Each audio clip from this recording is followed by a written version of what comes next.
سلطان محمود غزنوی اکثر رات کو بھیس بدل کر اپنی رعایا کے حال احوال سے باخبر رہتا اور ان کی تکلیف دور کرتا۔ ایک رات حسب عادت رعایا کا حال معلوم کرنے کے لیے بادشاہ بھیس بدل کر محل سے نکلے۔ گشت کرتے ہوئے ایک ویرانے سے گزرے، وہاں چند آدمی بیٹھے آہستہ آہستہ باتیں کر رہے تھے۔ سلطان بھی ان کے قریب جا کر بیٹھا، دعا سلام کے بعد پوچھا، تم لوگ کون ہو اور رات گئے یہاں کیا کر رہے ہو؟ انہوں نے جواب دیا، ہم چور ہیں۔ اب یہ بتاؤ تم کون ہو؟ سلطان نے کہا، بس میں بھی تمہیں میں سے ہوں۔ یہ سن کر وہ خوش ہوئے اور خوش آمدید کہا۔ وہ آپس میں اپنے اپنے ہنر اور کمالات کے بارے میں باتیں کر رہے تھے۔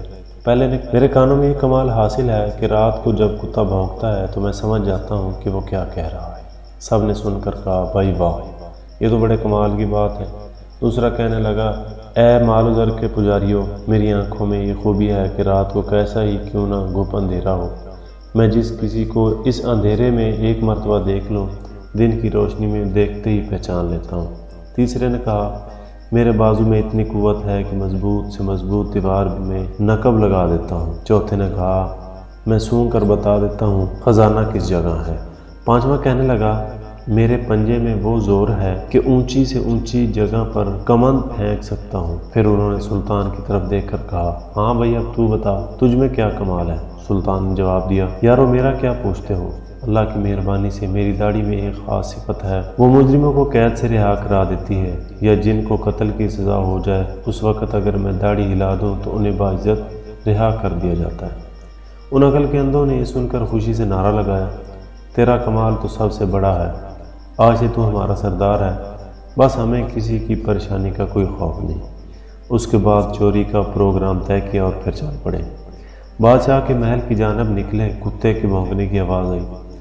جو چور کتوں کی بولی سمجھتا تھا ہراساں ہو کر دبی زبان میں بولا، غضب ہو گیا، یہ کتا کہہ رہا ہے کہ بادشاہ تمہارے دائیں بائیں ہے، موجود ہے۔ یہ سن کر دوسرے چور ہنس پڑے اور بولے، ابے تجھے کیا ہو گیا ہے؟ بادشاہ کو یہاں کیا کام؟ وہ اس وقت محل میں اپنے آرام دہ بستر پر خراٹے لے رہا ہوگا۔ اتنے میں دوسرے چور نے کہا، دوستو، شاہی خزانہ قریب ہی آ گیا ہے اور بس اب تم اپنے اپنے فن کا مظاہرہ کرو۔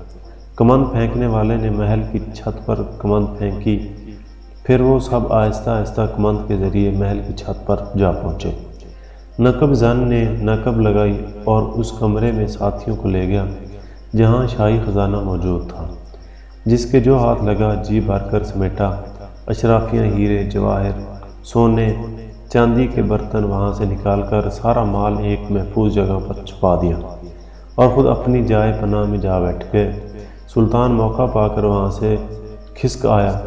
دوسرے دن بادشاہ نے سپاہیوں کو اس جائے پناہ کا پتہ دے کر چوروں کی گرفتاری کا حکم دیا۔ سپاہی دوڑے گئے اور سب چوروں کو آنا فانا گرفتار کر لیا۔ جب انہوں نے بادشاہ کی عدالت میں پیش کیا گیا تو موت کے خوف سے چہرے زرد اور بدن خشک تنکے کی طرح کانپ رہے تھے۔ ان میں سے وہ آدمی جو رات کی تاریکی میں کسی کو دیکھ کر دن میں پہچان لینے کا دعویٰ کرتا تھا، اس کی نظر جو ہی سلطان کے چہرے پر پڑی تو اس نے ہاتھ باندھ کر عرض کی، ہم سب تو اپنا اپنا کمال دکھا چکے، ہم میں سے کسی کا فن ہماری جان بچانے کے کام نہ آیا۔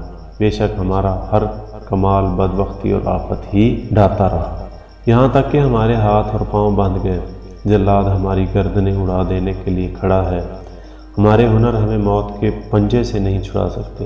اے ہمارے رات کے ساتھی، اب وقت آ گیا ہے کہ آپ اپنے فن کا مظاہرہ کریں، اب آپ اپنی داڑھی ہلائیں تاکہ ہماری جان بچ جائے۔